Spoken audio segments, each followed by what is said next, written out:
નમસ્કાર મિત્રો, ગુજરાતી વાર્તા સાંભળવા આવ્યા છો. ચાલો વાર્તાની શરૂઆત કરી. બીજે દિવસે સવારે મીરા ડોટ જાગજો, અહીં કોણ છે? તે મિહિર મીરાને જગાડતાં બોલ્યો. શું છે તારે સવારમાં કહીને આંખો ચોળતી ચોળતી તે ઊભી થઈ. સામે જોયું તો મિહિર ઊભો હતો. મિહિરે મોબાઈલ સ્ક્રીન મીરા તરફ રાખી.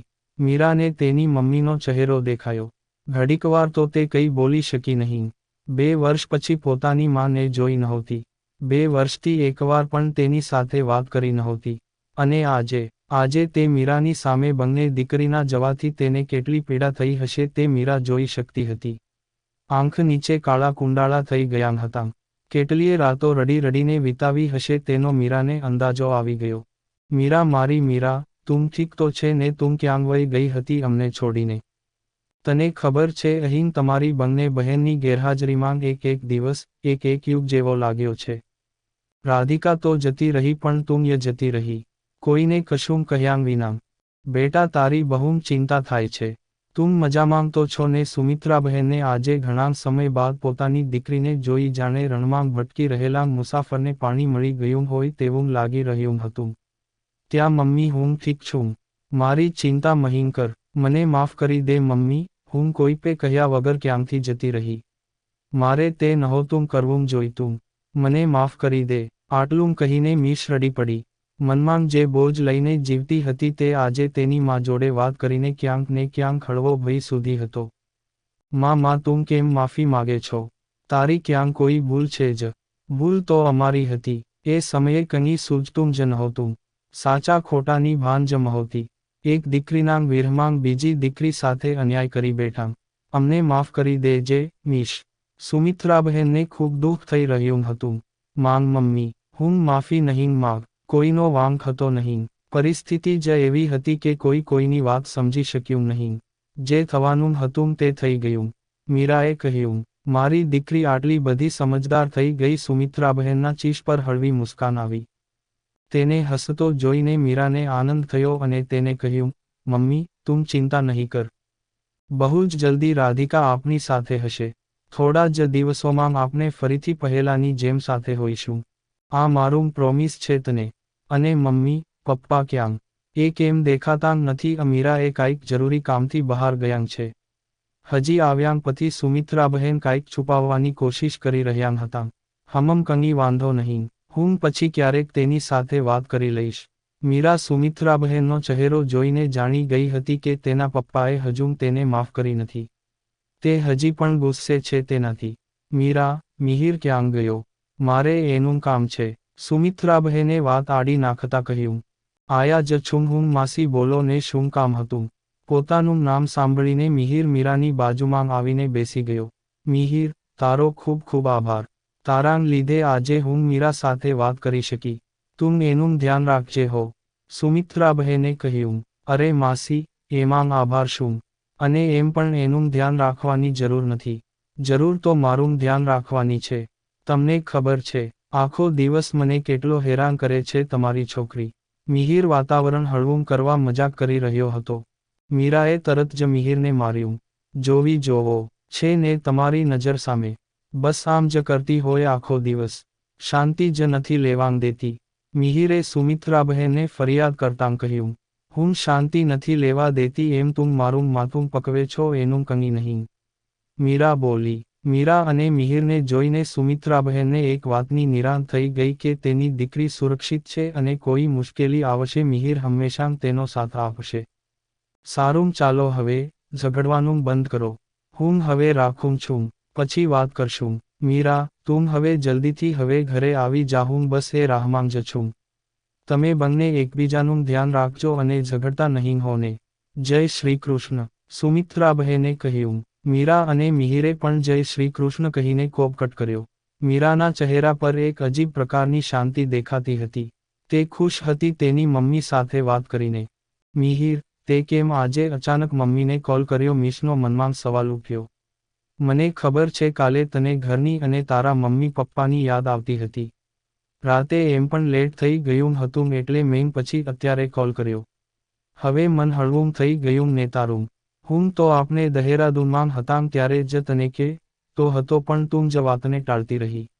મિહિરે કહ્યું, thank you so much Mihir, તારા લીધે આજે હું વાત કરી શકી નહીંતર કદાચ મારાથી હિંમત થાત જ નહીં કોઈ દિવસ, મીરાએ આભાર વ્યક્ત કર્યો. બેય માં દીકરી સરખી જ છે. થેન્ક યુ સિવાય બીજું કાંઈ આવડે છે કે નહીં તને? મિહિર બોલ્યો. હાસ્તો, ઘણું બધું, મીરા બોલી. તો પછી એ બોલને. મિહિર મીરાની થોડો નજીક આવી ગયો. તારે શું સાંભળવું છે એ કે ને? મીરા મિહિરની આંખમાં જોઈને બોલી. બસ એ જ જે તારે કહેવું છે. મિહિર પોતાની ચહેરી મિશના ચહેરાની સાવ નજીક લાવીને બોલ્યો. Are you sure? મીરાએ મજાક ભર્યા અંદાજે પૂછ્યું. સ્કોર વાળી નથા, જલ્દી બોલ તું હવે. મિહિર બોલ્યો. બસ એ જ કે હવે મને ભૂખ લાગી છે અને હજુ બ્રશ પણ બાકી છે તો હું જાઉં છું. એક કહીને મીરા જલ્દીથી બાથરૂમમાં જતી રહી. એ મીરા, આ તો ચીટિંગ કે વાયહો. એમ ના ચાલે. મિહિર જોરથી બોલ્યો. ચાલે શું નહીં, દોડશે. તું જોયે રાખ. મીરા બાથરૂમમાંથી બોલી. હા ભલે, તું બહાર આવ. પછી જો તું, કોણ કોની પાછળ દોડે એ. મિહિર બોલ્યો. તેની વાત સાંભળી મીરા હસવા લાગી.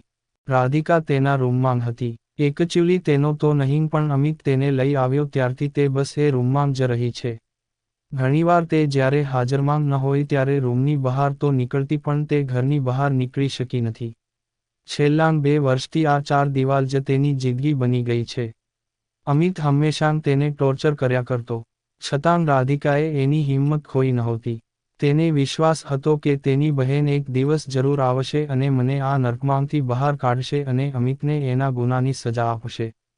રાધિકા બારી પાસે ઊભી વિચારી રહી હતી ત્યાં દરવાજો ખોલીને અમિત અંદર આવ્યો અને બોલ્યો.